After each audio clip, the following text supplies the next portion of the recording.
Hello, everyone, and welcome to today's webinar, Future Proof Your Financial Brand Strategies to Win Gen Z. We're excited that you could join us. My name is Laura Beth Ezel, and I'll be moderating today's event. Now, today we are going to deep dive on the insights and strategies from Adrenaline's original research into attracting Gen Z in banking. You'll gain a sharper understanding of what drives Gen Z and how your institution can build stronger, lasting relationships. We are thrilled to be joined by our speaker and expert today. We have Juliet D'Ambrosio, Chief Experience Officer at Adrenaline. In her role, Juliet oversees strategy, analytics, brand, and design, seamlessly connecting these disciplines to create differentiated brands and marketing strategies that create breakthrough results for financial organizations of all sizes. Before we get started, though, I just have a few housekeeping items. Please note that the slides will advance automatically throughout the presentation. To enlarge the slides, click the Enlarge Slides button located in the top right corner of your presentation window. If you need technical assistance, click on the Help widget that's located in the bottom left corner of your console. Also, this is important. We do encourage you to submit questions at any time throughout the presentation using the Q&A widget at the bottom of your console. Now, we will try to answer these during the webcast, but if a fuller answer is needed or we just run out of time, it will be answered later via email. So please know we do capture all your questions, and you are welcome to submit those as you think of them. All right, let's get started. Over to you, Juliet. Thanks so much, Laura Beth, and I am thrilled to be here. Now, before we get into the strategies, the data, and rest assured, I will data your face off shortly, I want you to meet someone.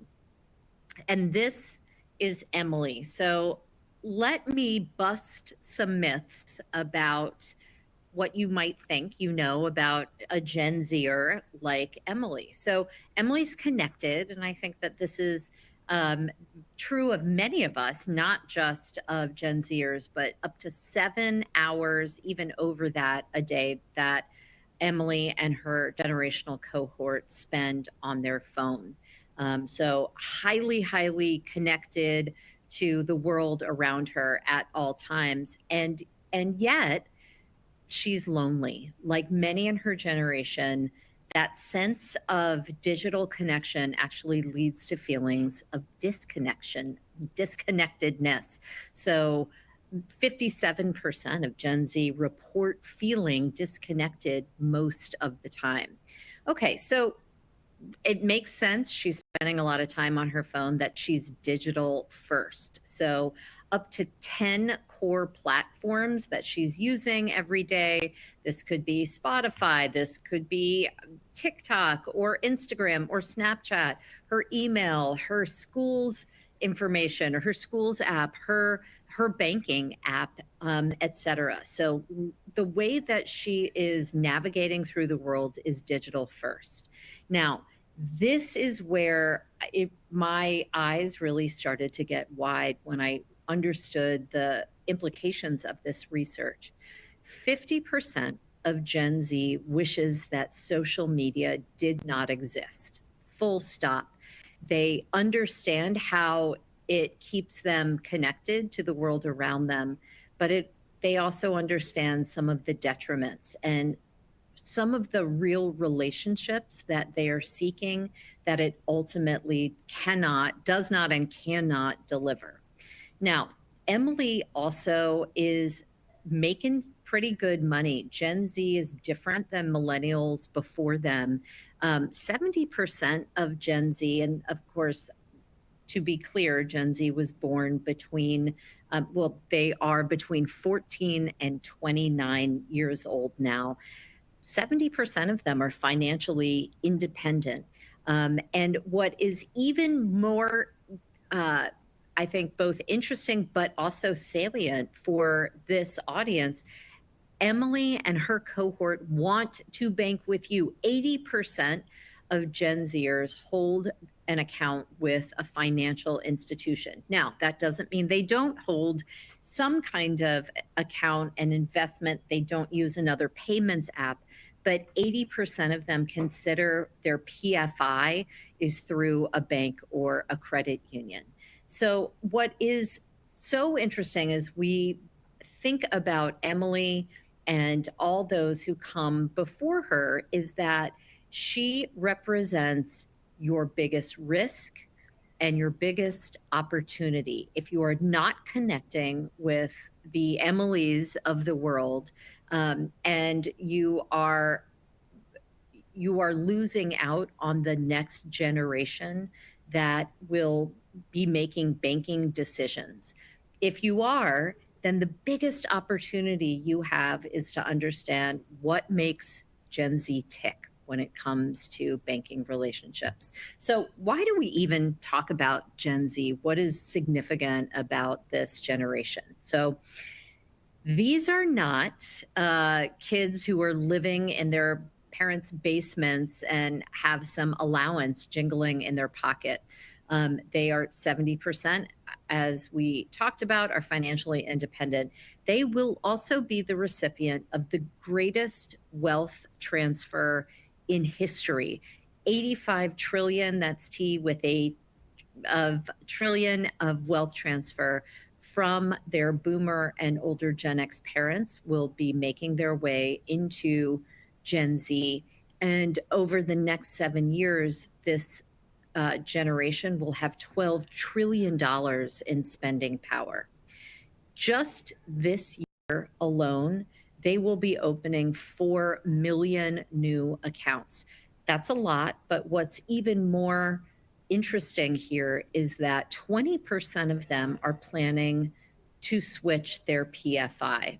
And we'll go into some of the reasons behind that, but there is a massive amount of wealth at, that is moving through this generation. And there is a massive amount of switching activity that's happening. So, this is the moment to begin to open your Gen Z strategy if you have not already. Now, backing up even more, we know if they're all thinking about switching, there are 9,202 different financial institutions just in the US alone. About half and half of those are banks and credit unions, half each. And even if they are only a fraction of that 9,000 number is in their market that they have to choose from, that is still a dizzying amount of choice for this generation. So getting into their minds, their hearts, and ultimately building the relationships that will matter with these banking customers is key. They are your biggest risk, your best opportunity. And how do we know this all from Adrenaline? Laura Beth mentioned this. We asked. Adrenaline undertook using our third party partner, Alexander Babbage, which is the name of a research company, not the name of a person. We undertook a study on Gen Z and really thinking about their financial perceptions, viewpoints, what provides value, what do they prioritize, how do they move through the world, what is their level of confidence, and what will ultimately help them feel seen, valued, and what do they need out of a financial institution. We published this in our report, Winning Gen Z. It's a data-driven brand-to-branch playbook for financial leaders that are seeking to develop a Gen Z attraction strategy, available through that QR code or on Adrenaline's website at adrenalinex.com. Okay, so what did we learn from this? And I think it's a fun little game to help bust the myth of what we think about Gen Z and what is actually true. So you don't need to raise your hand or even put it in the chat unless you'd like to, but just answering these questions in your own mind. So is it true or false that Gen Z only wants to bank digitally? And we are talking about a generation that spends 7 hours a day on their phone and has 10 core platforms. Is it true or false that Gen Z has the shortest attention span of all generations before them? Is it true or false that Gen Z's number one criteria for selecting their financial institution is an easy online platform? Okay, let's bust the myths. It is false that Gen Z only wants to bank digitally. 40% of them visited a branch in just the last month. And in fact, a far greater percentage will only bank with a bank or a credit union that has a branch that is within 15 minutes of where they live or work. So they do want to bank digitally, but they don't only want to bank digitally. Uh, a brick and mortar branch presence is key for them. It is true that they have the shortest attention span of all generations. So 8 seconds versus about 12 seconds for millennials. How we put this into perspective is that Gen Z has an amazing built in filter that they are able to intake so much information because they've been doing it on screens since birth, filter through what's relevant, what's not, and be able to make choices accordingly very quickly about what they're interested in and follow through. Now, it is false that Gen Z's top criteria, that the only thing they're looking for is a great online banking platform. Actually, trust is the number one factor that they say is important for them in establishing a banking relationship versus 24%. It was the second most driving factor for them. But unlocking that sense of trust that comes through relationship is key to the Gen Z, to winning Gen Z trust. So why you? Why banks? Why credit unions? What do we find in the data that leads us to understand that there is a real opportunity here? And the number one way that we look at this is what we call the confidence gap. So there is a lot of optimism that Gen Z has. They feel confident. 46% say they feel confident about their finances. And 50% say, I'm not doing where I want to do today, but I expect that to improve. Once you dig a little bit deeper, though, and begin to ask some questions around how money makes them feel, 70% don't just report some anxiety, they report high anxiety about money. So the greater financial optimism, once we dig down a little bit more, there's actually less and less confidence that they understand what they need to understand in order to feel that sense of confidence about money. So a lot of optimism. Oh, by the way, I think 80% of them expect to be rich one day. And so they have this great deal of optimism, but a lot of anxiety at the same time. There is also an advice gap. Now, 51% are getting their financial advice from TikTok. It's called FinTalk. They have influencers of all different varieties and stripes that are very willing to offer financial advice. Gen Z's smart. They're discerning. Remember that filter that we talked about.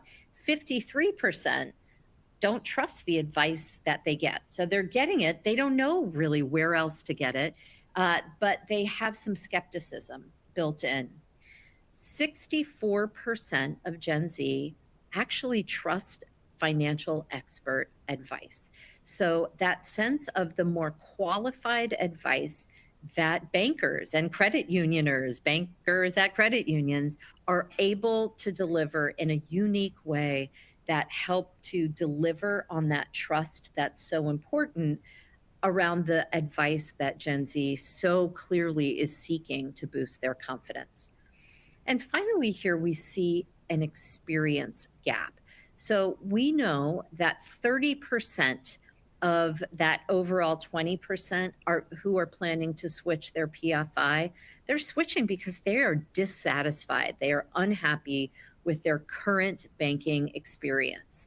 And we see that there is, of all of Gen Z, 64% are banking with traditional banks, 31% are banking with credit unions. There is so much room to grow, but the experiences that they are getting, they are not meeting their expectations. And so this idea that there is an experience that they're seeking that can be designed to meet the Gen Z need without ignoring millennials and Gen X and boomers, but that are specifically making the banking experience relevant to them. The final reason, and if you don't know who this is, A, consider yourself lucky. B, let's talk about it. This is Mr. Beast. Mr. Beast was a gaming YouTuber from back in the day that has become a media guru, really, a megastar. And Mr. Beast is now coming for the accounts that that Gen Z has. Beast Industries, which is owned by Mr. Beast, recently acquired Step, which is a fintech app that is expanding into banking. It offers credit, it's deposit gathering, and small personal loans. This is very similar to that TikTok level advice. We know that there are other voices that are coming after this generation, and yet this generation continues to want those relationships with trusted financial experts. So there is so much opportunity here that the most purpose-driven generation of Gen Z, who is looking to make their mark on the world, is meeting the moment now with the most purpose-driven banking models, which are community banking institutions, large and small, and credit unions, all financial institutions that fall within that category. So this is a moment in time in which purpose meets purpose to drive opportunity. So a moment to reflect on why purpose is so important. And it's helpful to look at other brands that Gen Z loves. These are the mega brands. So looking at the number 3 most popular Gen Z brand is actually Patagonia. And when, Patagonia's, it's very useful, it's very valuable of sporting and outdoor equipment, not particularly trendy or cool, and yet Gen Z loves them. And I think this old ad from 2011 is the bellwether for why they do. The Patagonia's famous "Don't Buy This Jacket" ad, which ran full page in the New York Times on Black Friday, biggest shopping day of the year, where they're saying, don't buy our product. In fact, if you have a Patagonia jacket and it needs a little repair, bring it to us for free and we will repair it for you. We want to make a limited impact on planet Earth and to conserve our resources. And by taking a stand like that 15 years ago, that reputation that Patagonia earned then as being they're in business to save Mother Earth. That is their mission statement. And they've delivered on that and delivered on that. And that's what made them a Gen Z fave. Number 4, most loved Gen Z brand, also really a surprising one, is, if the hint here is at the bottom of the photograph, it's Crocs. Of all things, Crocs are rubber clogs with holes in them. And yet Gen Z has sought after Crocs and turned them into an absolute retail giant. Gen Z is buying Crocs in part because of some wonderful collabs that they've done. They sold out of their Bad Bunny Crocs collection in something like 12 minutes. But most importantly, because Crocs are what they are. They don't try to look cooler than rubber clogs with holes in them. They are unapologetically about comfort. They are unapologetically about being practical. And there is that sense of authenticity and purpose behind it that Gen Z respects and loves. And finally, the fifth most loved Gen Z brand is a tech brand, and it's Duolingo. And again, look, I mean, just even those icons are not particularly cool or trendy, but Duolingo provides a very valuable service and they do it for free. So you can learn another language. And this idea of a brand that is by, for, and about a broader purpose, about teaching the world to communicate with one another, they do it for free. This idea is carries through that Gen Z both loves Duolingo, but they really trust them because they believe in the purpose. So this idea that the three of the top five brands are sort of head scratchers, but not if you consider the themes that link all of them. I will say the number one and two, it's Nike, number one, and two is Twitch. So it's another tech brand. This is really where it gets interesting for Gen Z. And this is not the research that Adrenaline published, but it actually came out from a YouGov study published last year, that the number one driving factor for the way that what Gen Z values in selecting a brand. Number one, honest. Number two, trustworthy. Number three, consistent. What they say they're going to do. They act genuinely. They act with authenticity. They stand for something. It is utterly clear that the idea of purpose is a driving factor. Now, when we really scope in and look at what will move the needle in terms of doing business with a bank or a credit union, 3 in 5 of Gen Z say they will switch financial institutions for values alignment. If this financial institution delivers on values that align with my values, with what I believe in, I will switch to that company. It's not just, I prefer to do business with them, which we love that they report that, but the idea that they are going to go through the rigmarole that it takes to switch FIs, not an easy factor, but they'll do so for values that align with their own. The purpose-driven generation is meeting the most purpose-driven banking model when we look at community financial institutions that are looking to serve their customers or their members and to be meaningful parts of the communities where they stand. And finally, this purpose opportunity. Almost 80% of Gen Z say that purpose drives their support of a brand. They are more loyal, 70% of them, to give back brands, and they consider transparent business practices. So the more you live your values, the more Gen Z is interested in your brand, and the more purpose you have behind your brand, the more compelling and magnetic you are for Gen Z to switch. And they are keeping an eye on your business practices if you say what you, or if you do what you say you are going to do long term. So how to unlock this opportunity? Lots of opportunity. The data tells us they're switching, they're interested in authenticity, in trust, in choice. There are 3 ways to really get into the Gen Z heart and mind in both brand and branch experiences. And the number one way, not surprising likely, is to be true to your purpose. Are you clearly communicating who you are and what you believe? Number 2 is think like Crocs. Be real. You don't have to try to be cool. Gen Z has that filter. They'll sniff it out immediately. Be who you are and celebrate that authenticity. And number 3 is to be bold and to celebrate difference. There is no reason that banking, very typically communicating trust, can be sort of quieter, more risk averse. There is no reason that your community banking institution can't celebrate your difference in the ways that are meaningful.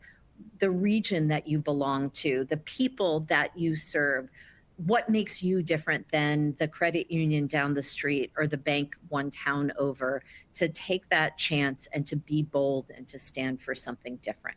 So I want to take a look at some brand transformations in action and how there have been some financial institutions that have really taken that charge of being true, being real, and being bold. So CFCU is a community credit union.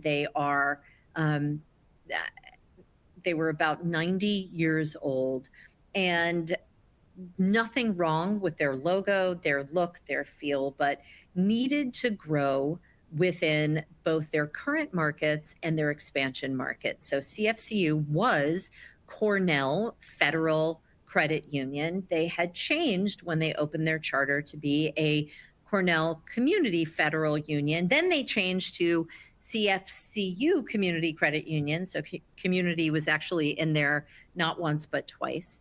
There was a lot of I think confusion around the name. Is the F, does it mean federal? Does it mean Finger Lakes? They're based in Ithaca, New York, in the Finger Lakes region. They were expanding into Syracuse. So they undertook a complete reimagination of their brand that transformed into Beginnings Credit Union. So a brand that had traditionally had roots in the community, but also in the educational community that they served, opened up to offer a new brand that Gen Z has flocked to since they launched about a year and a half ago as Beginnings Credit Union. So taking a look at the sheer boldness, the vision, and the realness behind this brand. This is a look and feel of those colors, those patterns, the name Beginnings itself, the joy, the photography style that comes to life in a color palette that is unlike any other, that really captures a sense of youth and possibility. The name itself, Beginnings Credit Union, captures the idea that we are all at a beginning point. Every day is a new beginning. So even if you're beginning your retirement planning, or you are beginning your first year of college, or you're beginning to save for your first mortgage, that idea of beginning starting here with the right financial mindset and planning. And that comes across in every single aspect of the brand: their collateral, their app icon, their digital experience, their marketing, how it really begins to share that idea that Beginnings can capture that Gen Z mindset that you see on the left, and an older mindset that you see on the right, this idea that beginnings are shared by all of us, and how that exuberance comes to life here with product marketing for investments, for example, or business lending or mortgages, gets to extend out, and how the brand launches to a market. They had been known as CFCU for 90 years. So that idea of capturing awareness and driving that awareness in both their existing markets and new markets as Beginnings Credit Union, with these bus wraps that have become literal icons of the Syracuse and Ithaca communities. As you walk around the towns, how could you miss this incredible exuberance of beginnings? And how that sense of these beginnings all begin here. Now, branch experiences similarly transformed. Again, nothing wrong with the branch on that is represented on the top here. It's a perfectly maintained banking branch with clear signage on top, but it becomes transformed with vibrance, with visibility, and again, that place with a reimagined design that captures the Gen Z imagination. And if we think about purpose and the role that purpose plays with younger generations, it's not okay to just include your purpose maybe once on your website, but really thinking of all the ways that you can champion purpose in how your brand shows up in the lives of its members and employees. So here is an entry vestibule where the purpose about new possibilities beginning here is captured right on the wall itself, and how even something as simple as paint and logo application and some art can utterly lift a branded experience and create an immersive environment for the brand to live, even an area like an ITM. So that entry vestibule that has self-service kiosks there with the ITM becomes a place of communication and a celebration of the brand. So that's beginnings. We'll end there with beginnings, and moving into another story of transformation is County Federal Credit Union, which was their nickname. Their real name, their given name is Santa Clara County Federal Credit Union. They are in Santa Clara County, so Silicon Valley.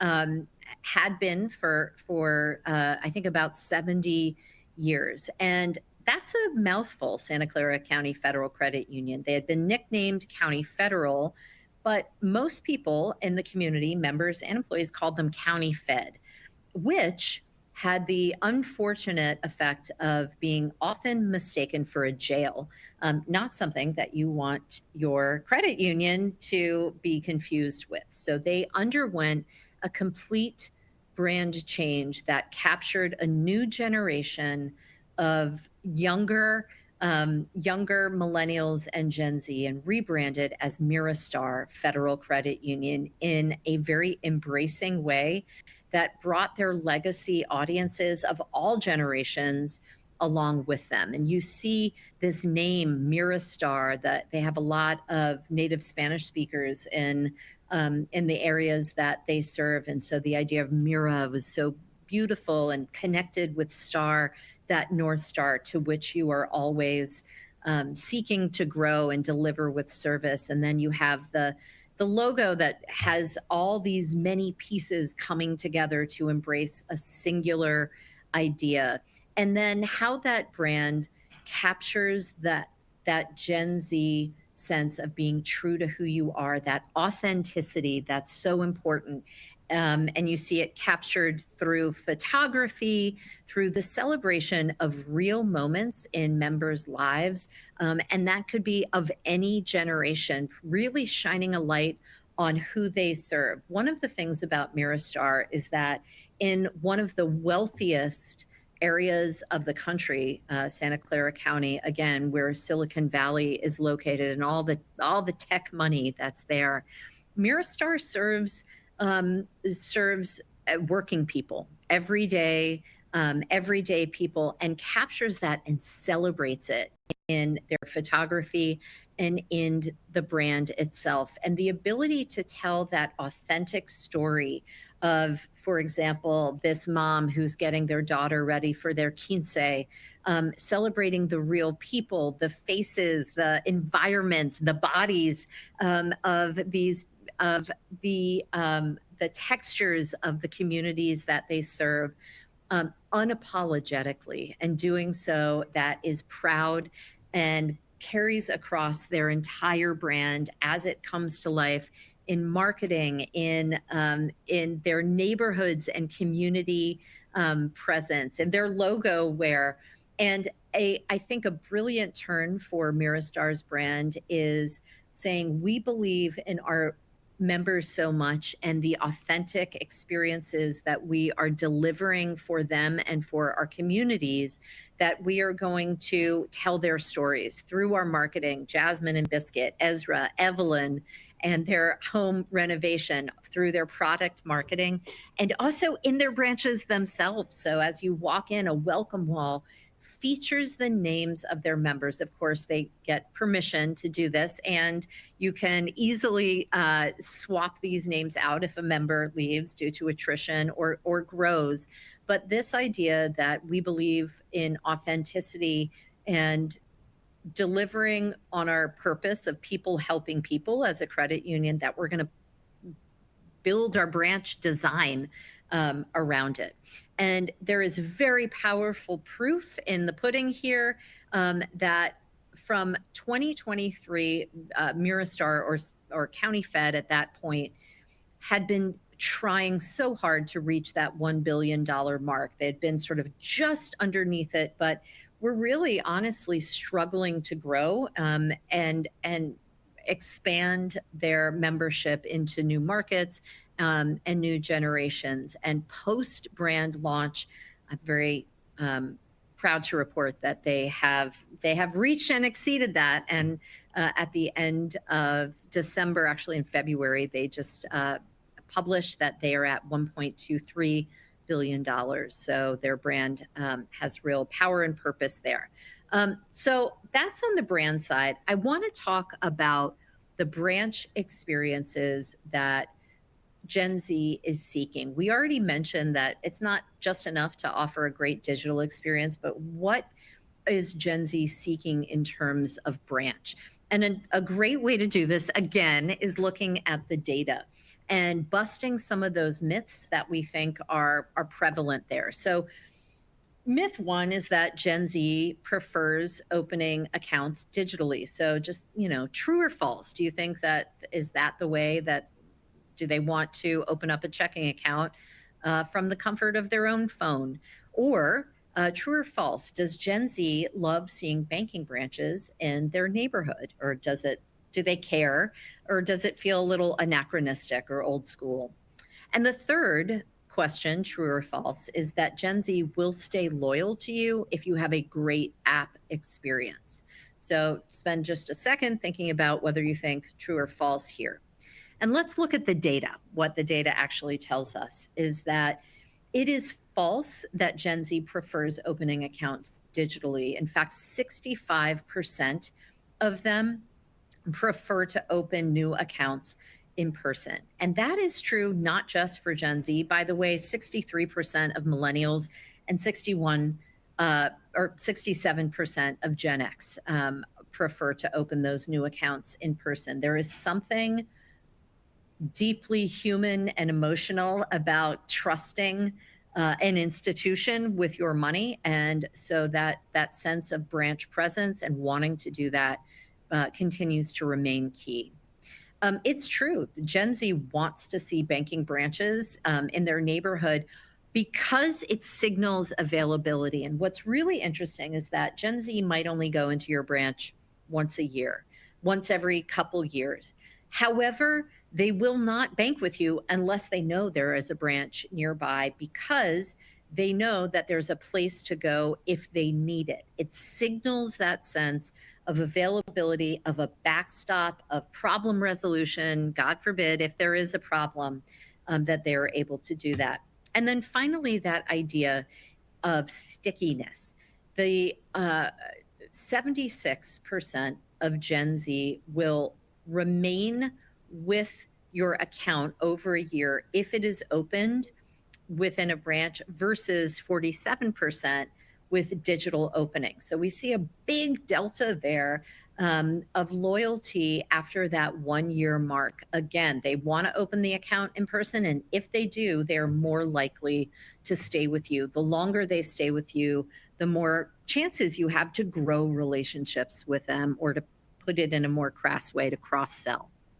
So even those consumers who prefer online, they want that security, that reassurance that the branch is there, even if, again, they never use it or use it very rarely. And I think this is a beautiful encapsulation from the research, from some of the qualitative research of, this was someone named Anna, who was 22, says that it's important to have a relationship with your bank.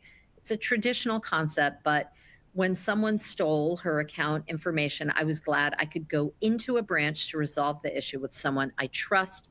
It's there, meaning the branch is there for a reason. So that connection between branches and relationship and trust is as powerful for Gen Z as it is for generations that came before.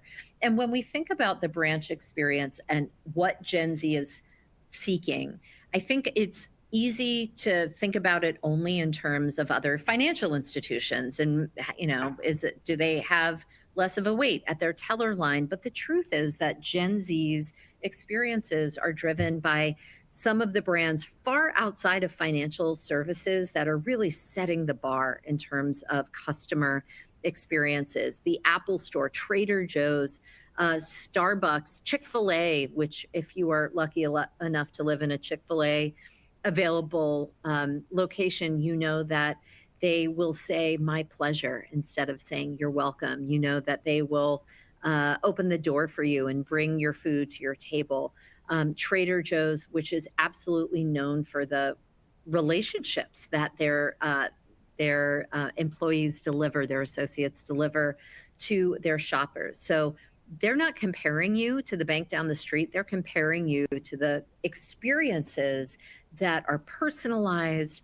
They are human to human. They are friendly. They are smart. They are tech enabled, that are driven by some of these customer experience leaders. And so one way, and I just happen to be showing examples from credit unions, but this is true from banks as well, has come from a credit union, which was actually part of a merger of equals recently in the last 2 years. VSECU, Vermont State Employees Credit Union, merged with New England Federal Credit Union, NEFCU, to become East Rise Credit Union, and really pointing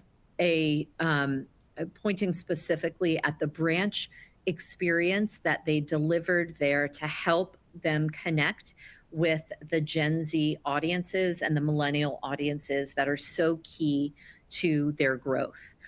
So they have a beautiful brand, beautiful name, East Rise. It's open, it's accessible, it's 2 simple words put together. It's regionally appropriate for the Northeast. It's the rising of new days and the optimism that comes there, and that sense of rising together with people helping people. They have strong brand colors.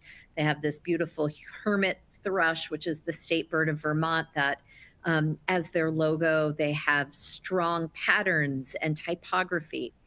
Their brand is set. What they also have is a lot of range, and how that range can be applied to the branch so that it can meet the needs of different audiences coming into the branch. The branch can dial into elements of the brand, and does, that are bold and playful. They're colorful. They wouldn't feel out of line at a Patagonia store, for example. And they can also lean more sophisticated, quieter, if you were thinking about a business lending, for example, or a wealth audience. So if we think about how this comes to life, and you put yourself in the position of Emily, remember Emily from at the beginning of the presentation and how she's navigating the world. She comes into your branch, she is switching or considering switching, and is met by this environment that puts its purpose immediately front and center. There is a sense of openness. There is a promise of providing all the difference. There are natural materials and finishes. She is not met by a teller line, but met by opt-in seating and comfortable places to sit and talk. This is the kind of environment that would not feel out of line next to the Starbucks or the Apple Store environment. This is built around the experience that's delivered not only to Emily, but to other generations, and how that experience comes to life deeper even within the branch. As you walk through the branch and even their headquarters, how they celebrate their tone of voice, their guiding principles, how they put their purpose front and center, how they are serving their members and never forget what they're there to do. So that's on the branch side. So let's take a couple minutes to just look at who is killing it with Gen Z, outside industry, inside industry. And this is a little bit more on the marketing side than it is on brand or branch experience, but something we need to just keep aware of. So I think SoFi deserves a real kudo in their cap for their Richer Lives podcast. I'm not sure if you've listened to it. If you haven't, please do.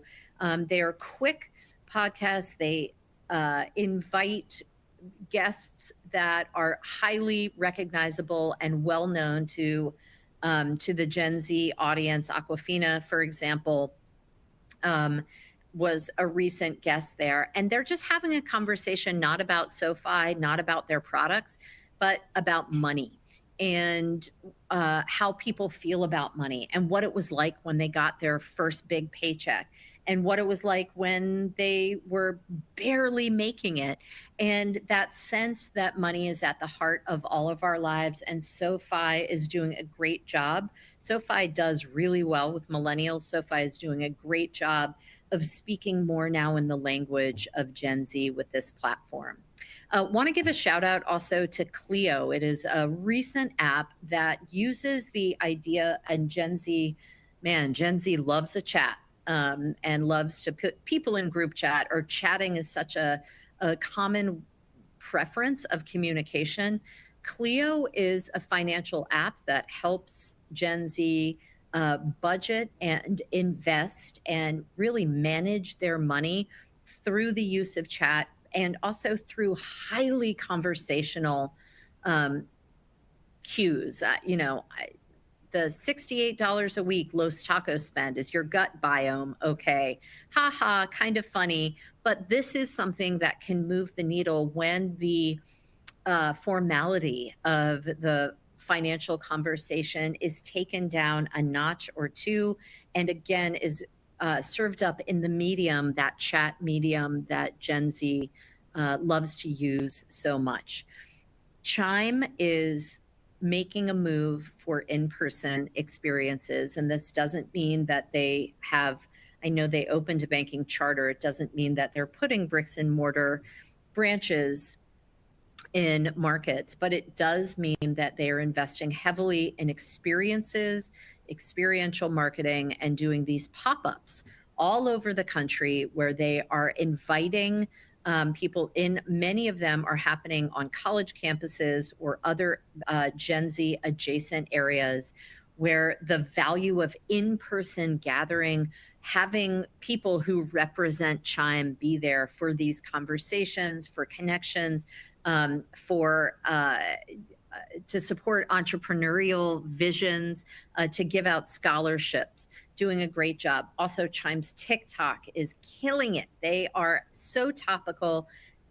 Gas prices are high, and the way that they are able to grab onto TikTok trends at a moment's notice, capture that, and use it to talk about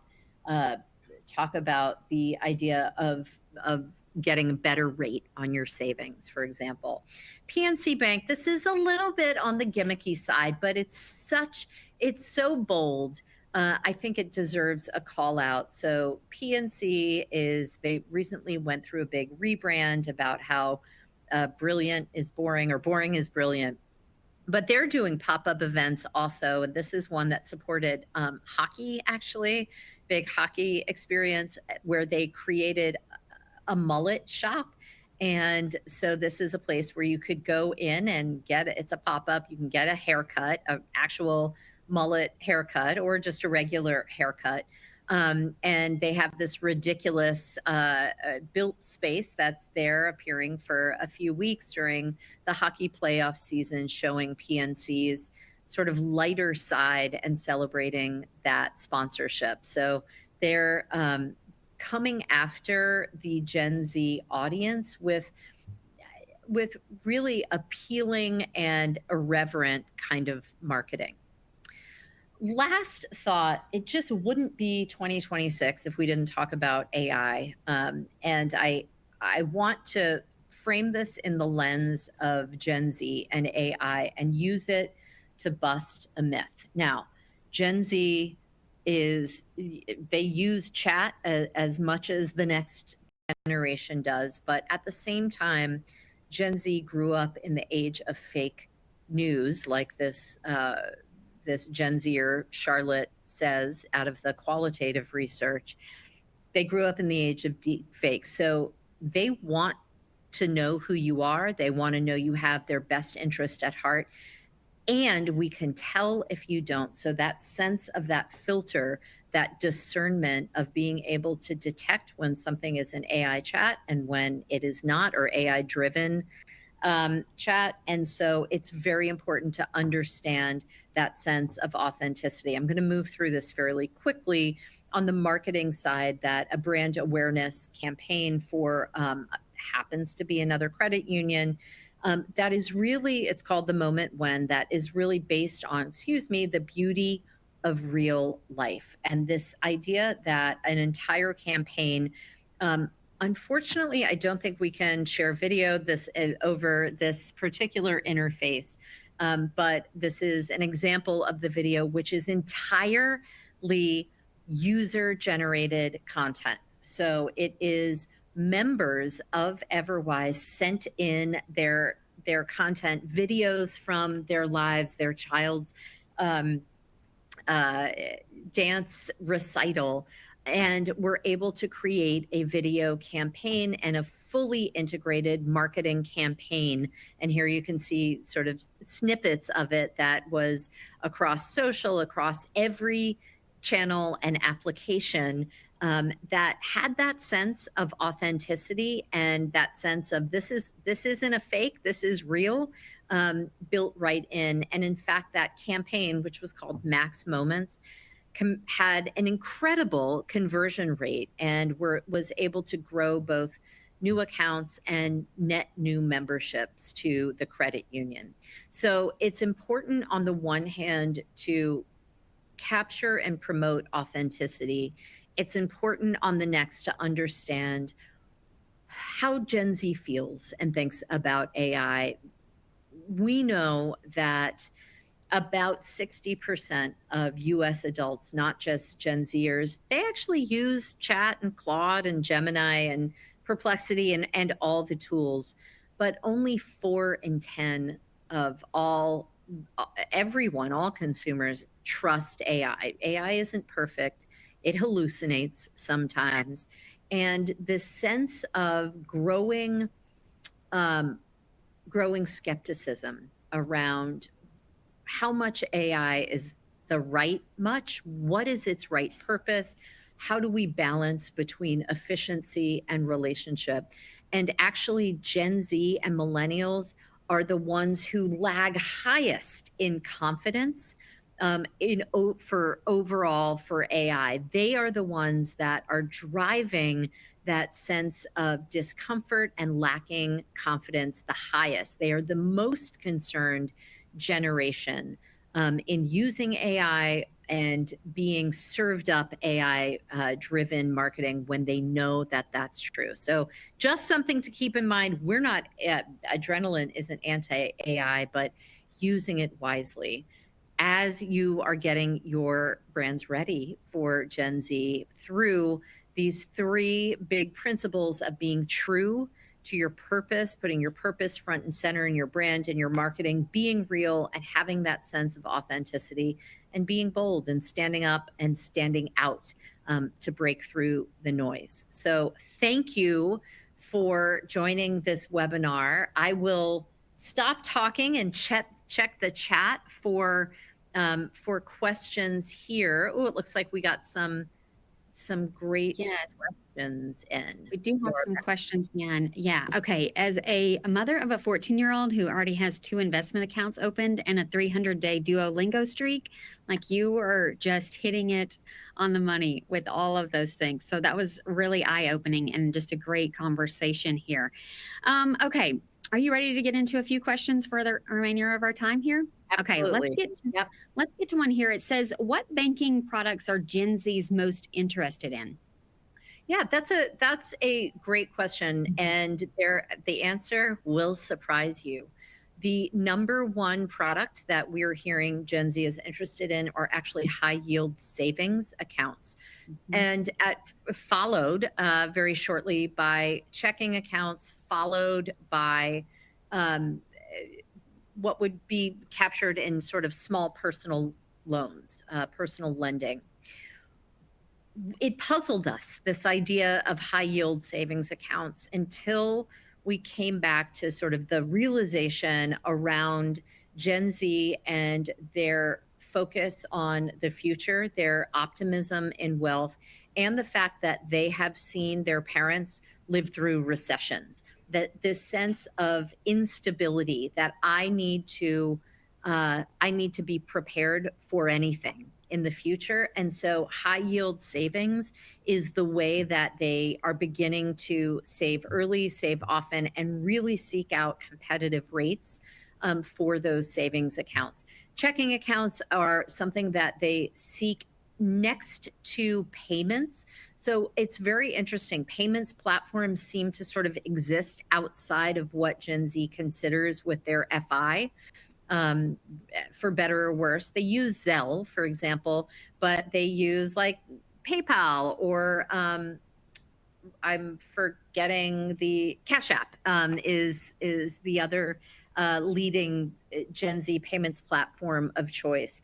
And then we have those small lending accounts. So for personal loans, if they're, if they have a move coming up that they can't quite afford, for example. So that from a product standpoint, that's what they're seeking. Okay. I just want to add one last thing to that. This does not fall into the product category. The idea of financial literacy and advice, it's not a product, it's a service, but that's the number one need that Gen Z is utterly clear about seeking out of their financial or banking relationships. Tell me what I need to know to be smarter about money. Help me have the tools I need to achieve my financial goals. If I'm seeking that stability and sort of saving for a rainy day, what do I need to know to do that? They're not learning it in school. They're not learning it in TikTok, or if they are learning it there, it's leaving some holes in their knowledge. So that's the biggest need or product that we're seeking, or service that financial institutions have to offer. Excellent. Great answer there. Okay, let's slip another one in here before we run out of time. It says, do you have any metrics on the effects these transformations had on Gen Z? Yeah, gosh, great question. We have two ways that we can answer that. One is it's a little too early to tell. Both of the rebrands that we shared, so both Mirastar and Beginnings, are within the first 18 months of rebrand. So it's hard to look. This is now, right now is when we're back in the market looking for lift in awareness among those audiences, and of course lift in actual net new accounts opened among different generational cohorts. So stay tuned on that. With Mirastar, we do know that they have grown in terms of asset size very significantly in a short period of time. My guess is that at the very least has to be driven by some Gen Z. Now, on the marketing side, with those metrics, those are easier to track. So with the Everwise campaign, first of all, we see there is just outsized sort of outperformance of those campaigns, but especially among young Gen Z women. They are just performing exceptionally well. I don't have the data at my fingertips, but absolutely can follow up. Okay. All right. Excellent. All right. Well, that's all the time we have today. We did have some questions, some still come in. Just remember, we will follow up later via email. I did want to thank our speaker, Juliet D'Ambrosio, for a great discussion today. Incredibly timely. We appreciate you sharing your insights and expertise with us. And if you would like to contact Juliet directly, you can reach her at j.d'ambrosio@adrenalinex.com. And I just also like to thank our audience for joining us today. Thank you for your participation. We hope to see you again soon. Have a great day. Thank you.